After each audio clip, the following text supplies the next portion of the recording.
አስቡት እስኪ በበረዶ በተሸፈነ ተራራ አናት ላይ ከሰው ልጅ ርቃችሁ የሚበላ የሚጠጣ በሌለበት ምድረ በዳ ውስጥ ራሳችሁን ብታገኙት ምን ያክል ተስፋ ሳትቆርጡ ትቆያላችሁ?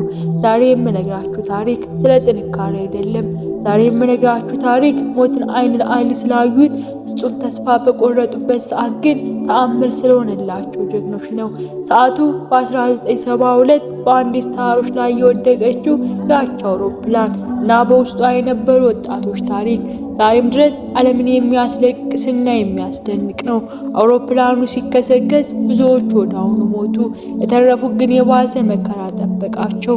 ቅዝቃዜው አጥንትን ይሰብራል፣ ረሃቡ ሆዳቸውን ያቃጥላል። 10 ቀን፣ 20 ቀን፣ 30 ቀን አለፈ። ማንም ሊፈልጋቸው አልመጣም። እንደውም በሬዲዮ ፍለጋው ቁሟል፣ ሙተዋል ተብሎ ተደምድመዋል የሚል ዜና ሰሙ። ያኔ ተስፋቸው ጨለመ።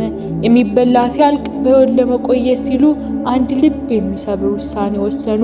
የሞቱ ጓደኞቻቸውን ስጋ መብላት።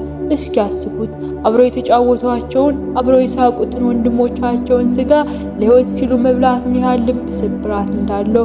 ገና የመከራ ሳያበቃ ደግሞ የበረዶ ናዳ መጥቶ በቁማቸው ቀበራቸው። ብዙዎቹም በበረዶ ውስጥ ታፍነው ሞቱ። በሰባኛው ቀን ግን 2 ወጣቶች ናርዶ ፓርዶና ሮቤርቶ ካኒሳ እዚህ ቁጭ ብለን ከምንሞት እየተጓዝን እንሙት ብለው ወሰኑ። ያለምንም መሳሪያ ያለምንም ልብስ ያንን ግዙፍ የባዶ ተራራ ለ10 ቀን በእግራቸው አቋረጡ። በመጨረሻም ከአንድ ወንዝ ማዶ አንድ ሰው አዩ። ድምጻቸው ጠፍቶ ስለነበር መጮህ አልቻሉም። አንዱ ግን በድንጋይ ላይ መልእክት ጽፎ ወረወረ። በወረቀቱ ላይ እንዲህ የሚል ቃል ነበር: እኛ አውሮፕላን ተከስክሶብን የወደቅነን፣ በጣም ደክመናል፣ እባክህ እርዳን ነበር።